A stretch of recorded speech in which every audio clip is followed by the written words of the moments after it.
to on 166 for 2. And again, Steve Smith showed ominous signs with the bat. Full to Smith. That is a glorious cover drive. Marnus Labuschagne was freeing his arms to anything wide outside on. But after scoring 91, he fell to Ravindra Jadeja as skipper Ajinkya Rahane held one low at slip. Jadeja gets the breakthrough.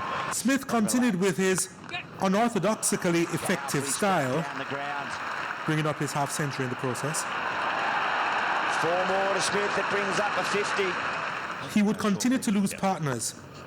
Matthew Wade didn't last too long as Jadeja picked up his second. And Cameron Green was trapped in front for a duck. Oh, how close is this? It's given! And Jasprit Bumrah would also remove Tim Payne for 1. Pat Cummins played right over 1 from Jadeja, who would end up with 4 wickets for 62 runs. But Smith would not be denied. Yet another 100 from one of Australia's all-time great batsmen. And goes for it.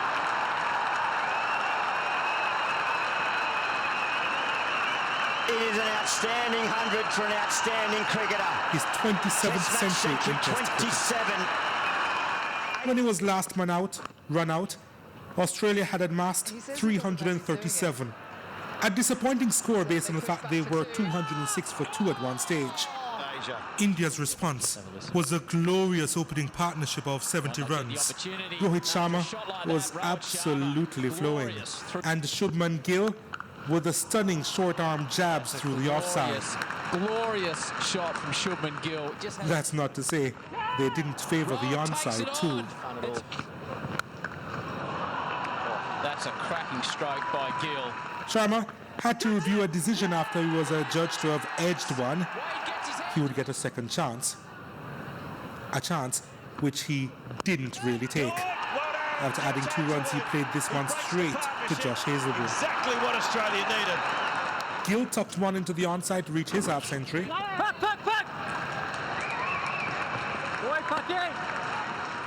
But the very next ball he faced, he guided straight to gully. Cameron Green and Pat Cummins finally gets his wicket today. India closed the day on 96 for 2. An intriguing third day looms at the SCG. Donald Oliver with a story of the second day of this exciting third test between Australia and India. India heading into the third day now 242 runs behind with 8 wickets in hand. Australia scoring 338 with Steve Smith back to his best after a brilliant 100. The big question though is does the Aussies, George, have enough runs on the board? A match here between 2 very closely matched teams. Yes, the stroke play from Steve Smith was outstanding. And look, the way the Indian openers were going, you didn't see a way through for the Aussie bowlers, because it's not as if they were threatened and you said, well, all right, if the bowlers persevere, they can get one of those out. Shubman Gill was special. We look. He is the unknown quantity of the 12, unknown quantity because he's young and new to this level. But he batted very, very well. And I must say that both men will feel very disappointed that they're not resuming the innings on this 4th day, because really, really, really, they batted well enough to be able to continue and get a big score each. Yeah, and we have to say that Steve Smith rebounding, George, as I said at the top of the show, from his very dismal performances in the first 2 test matches, stood up well for the Aussies here, because apart from Labuschagne, who made 91, there wasn't much more for the Aussies to beyond Pukovsky's 62. Yes, you are correct. But look, this is why I jumped to Steve Smith's defense when he was criticized by Shane Warne in the second test because of poor technique. And I said, no, it's not poor technique, because someone new to the game, watching the game, will believe that the man has poor technique, and obviously not. Poor application on the day may be a better descriptor. But look, class player. The Indians, they didn't know what to do with him. It's funny that the man who has gotten him more often in Test cricket than anybody is Ashwin, was the man who got him on the run-out. That was a brilliant run-out. Yeah. But the innings, a lot of the times you hear batsmen make centuries, Lance, and then you find out that they were put down twice. They survived a caught behind chance, an LBW call that could have gone either way. His century was chanceless. Brilliant knock from a world-class player. And good to see Steve Smith getting runs for the Aussies, man. Yeah, I remember when we were doing the Ultimate Cricket 11 and we had Orville Higgins in here, the KLS talk show host, and he was singing the praises of Steve Smith and propelling him beyond some big names, Yes. George. He was making the point that statistically his numbers are irresistible. He has already scored more hundreds than IVA Richards in his 76th test match, and IVA Richards played over 100 test matches. Yes. So if you look at the weight of his numbers, he will clearly, if he keeps this up, go down as an Australian great, even though based on the eye test and his overall skills as a batsman, you clearly wouldn't put him in the class of an IVA Richards or a Brian Lara. Oh, for sure. And that's why, look, people pay money to be entertained. People invest their time to be entertained. The way that a man like Sir Viv went about compiling his runs, getting his runs, the intimidation of the fast bowlers, the bravado, the chewing off the gum, the swinging of the arm, swinging off the bat, walking out as if, oh, you've come to my backyard to watch me preen. I'm the peacock on the stage and you've come to see me show my feathers. Okay, look at this, and just open.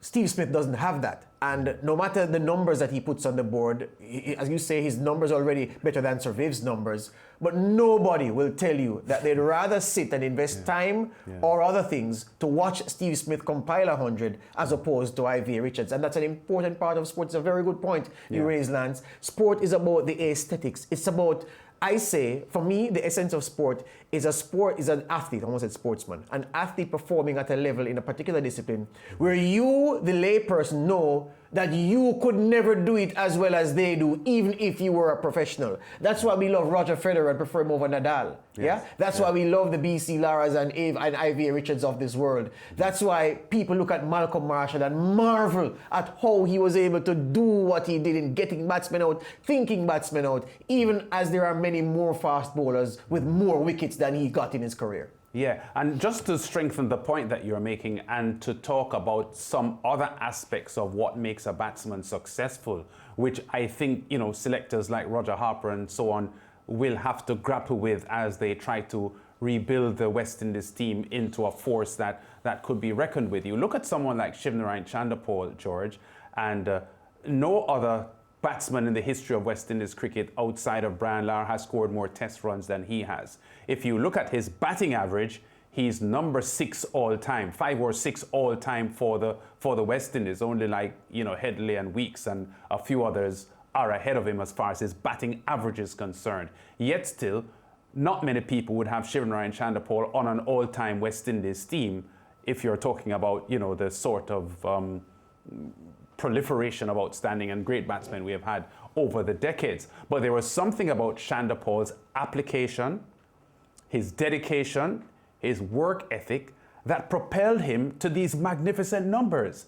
And maybe sometimes in today's world, as we try to get West Indies players performing the way the fans want them to, maybe it is that some of our batsmen who may not be as skilled or as gifted as others but have other strengths like Chanderpaul need to find a way into this West Indies team, because there is the guts, there is the work ethic, there is the dedication, application, the situational approach to match conditions, because sometimes that is what is required. You may have a certain approach going into a match, but the pitch starts playing a certain way, the bowlers start providing some different challenges for you, and you have to learn how to bat based on what the situation presents. And that is what is lacking in a lot of our West Indies batsmen at the moment. And although, as I said, Shivnarine Chanderpaul may not go down in many people's eyes as a West Indies great, there are tools that Chanderpaul used to be successful that I think we need to see from some of our current West Indies batsmen. Top point, and one of the words that I could add to use to describe Chanderpaul, because it describes why he frustrated the bowlers and the fielders he was playing against, obduracy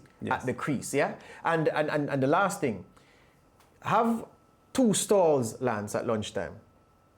One is a Shivnarine Chanderpaul stall. One is the Brian Lara IVA Richards stall. The Shivnarine Chanderpaul stall is serving cornmeal porridge with whole wheat bread for lunch. Very healthy, very wholesome. The IVA Richards Brian Lara stall is serving jerk chicken with festival and fried plantain and bami. Which stall do you think will sell off first? Ivy and Brad Thank you Lara. very much. And it's just what people like. Wholesome, healthy, but porridge and bread, jerk chicken, yes please. Take a break.